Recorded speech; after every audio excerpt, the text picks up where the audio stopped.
Okay, ngayon po naman ay araw ng Lunes at nandito po tayo sa lugar po ng Malinta, Valenzuela City.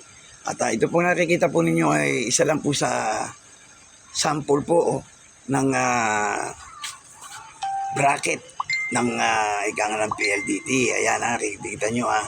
Ito po kaya pinakita ko po sa inyo mga kaibigan dahil tayo po ay nagpapagawa po ng linya. Ayan yung linya po ng ating telepono. Ayan, ginagawa po, pinagagawa natin. Ito po sanhi po ng mga saringgola, yung mga sinulid, Kaya, hanggat maaari, makiusap tayo doon sa mga nagsasaringgola, sa mga kapitbahay natin dyan, na kung maaari, huwag sila magsaringgola dito sa may, sa may gawin ng ating mga, itong kuryente ng PLDT dahil talaga ng mga nakaka-istorbo Ayan may napuputol po kasi kaya ito nagpagawa pa po tayo rito. Ayan, pinaayos po natin. At ayan po, buti naman mabilis po ang mag-respond ang mga taga PLDT. Ayan po. At medyo ginagawa na po ng lineman. At ito po, napakiusapan po natin na kung maaari sana magawa ngayong araw para medyo magamit natin sa pang-araw-araw natin sa internet. Ayan, napaka-importante. Ayan, at andirito po naman yung ating, halika. Ito yung isa po naman sa kaibigan natin na siyang responsible. Tingnan natin kung ano na po ang ginagawa niya. At makausap po natin sa oras na ito. Okay. Halika. Ito po yung responsible na napakiusapan natin, nakita natin sa kalye natin. At ito po, medyo binibigyan niya ng konting karampatan, lunas. Yung ating mga dapat gawin dito sa kuryente na nadali po ng mga sinulid ng nagsasaringgola. Nak, maganda nga po sa'yo. Nasa kalyero ka. Yan, kalyero. Ano pangalan mo muna, Nak? Ferdinand Salita po. Ano na? Ferdinand Salita. Taga saan ka? Taga Bulacan po. Taga Bulacan. Okay. Likes saan ka pinanganak? Saan ka lumaki? Laking Tondo po ako sa may Antonio Rivera. Okay, tapos lumaki ka na. Lalipat na. Nalipat lang ako ng Bulacan gawa ng project ni government na 3 meters away from the river. Gano'n. Kaya napunta ka ng Bulacan. So, kumusta ang trabaho mo rito, Nak? Sa, gano'n katagal ka na sa lineman? Lineman ang tawag niya, di ba? Okay, since 2009 pa po, lineman na ako pagka-graduate ko ng high school. Mm-hmm. Nag-PLDT na ako. Tapos palipat-lipat na lang ako ng kontrakto. So, yun. Gano'n katagal ang experience mo ngayon? Hanggang sa ngayon, balit may dekada na ba? 1 dekada? 10 taon ba yun? 12 taon? Meron na rin siguro. 2009. Mm-hmm. 10 taon na rin. Di ba? Ano ibang naging trabaho, dito lang. Di ba, experience ba yan? O pinag-aralan mo o paano? Experience na rin. Gawa ng tagal na rin siguro sa PLDT. So, yan. Kanino mo minana yan trabaho na yan? Kanino mo minana mo ba yan? O bali nung pagka-graduate ko ng high school, pinasok ako ng kuya ko dito dahil telco rin siya, pastel. So, bilang ka lang? Ano ka? Una, syempre, nakamababa muna tayo, helper. Helper, doon naman nagagaling lahat di ba? Tapos, helper nagsanay mag-drive, nag-solo. Okay. Hanggang sa, natuto. Ayun. So, yan ang pinaka-source ng income mo ngayon. Yan, ganyan. Source. Hindi, meron pa rin naman. Nagtatato rin ako. Nagtatato ka rin ba? Tatato. Isang welding.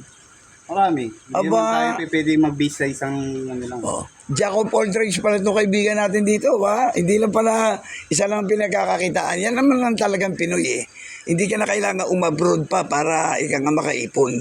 Dito lang sa may atin, sa may Pilipinas, makakaipon ka rin kung talagang masipag ka di ba, Anak? Oo. May pamilya ka na ba? Oo, may 4 na akong anak. Mm-hmm. Tsaka, ilan taon na ba yung mga baby mo? Yung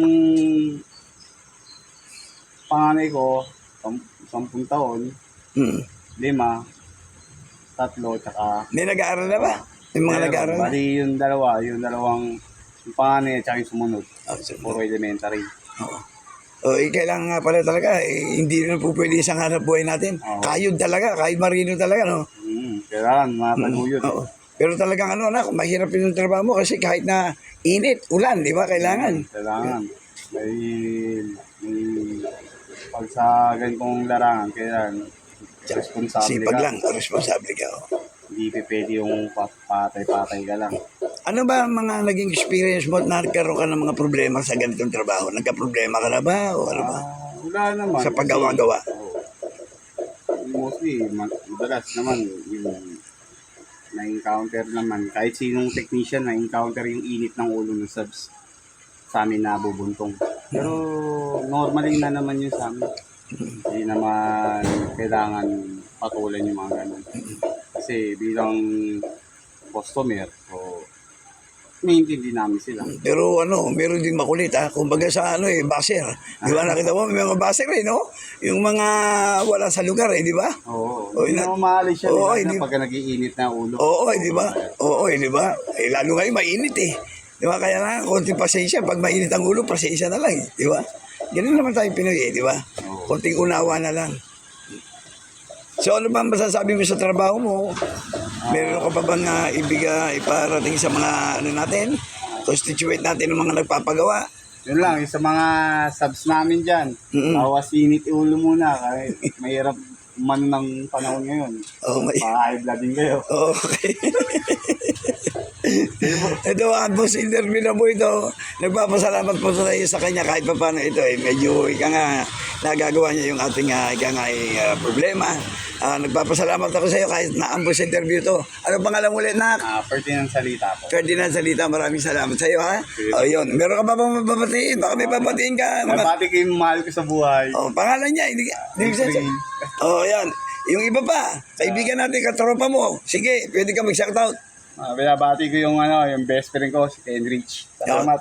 Oh, yun, taga-saan siya? Taga-saan? Taga dyan lang sa may Oh, yan. Bulaan. Nasa YouTube ka, ha? O yan, panoorin niyo si Sir. Nasa YouTube na po yan. At makikita nyo. Hindi po artista yan. Feeling lang. Thank you so much, ha? O, so yun po. Ayun po ang pakikipagpanayan po natin sa gumawa po ng ating telepono dito sa Malinta, Valenzuela City. Papasalamat po tayo. At kahit pa paano ito, tinitignan po niya mabuti. Kaya medyo, ayan, nilobserbahan pa niya. Actually, ikabit na po yung wiring. Ayun po, medyo yung wiring po, nasabitan daw ng mga sinulid. Kaya ito, kailangan mapakiusapan pa natin yung mga batang nagsasaringgola dyan. Okay, na nga kung maaari, huwag silang magsaringgola doon sa may malapit sa mga wiring. Lalo-lalo sa telepono. Dahil talagang manipis lang naman itong mga to. Alam niyo ng mga tali na ginagamit nila, talagang matitibay yan May mga bubog pa silang inilalagay dyan. Talagang totoo, nakakasugat nga yan Minsan nasanggirin po ako yan kasi may mga bubog yan, masakit Kaya yun lang, ingat-ingat lang po. Yung mga bata, kung maaari lang, umiwas lang dito sa mga bahay na may mga, gumagamit ang mga telepono, mga kuryente. Ganun din, kahit sa mga kuryente, magka nasasabitan na sinulid kahit pa paano nagkakaroon din po ng leak yan So yun lang po, maraming salamat. Yun po ang update natin sa araw nito Lunes. Maraming salamat sa inyo lahat.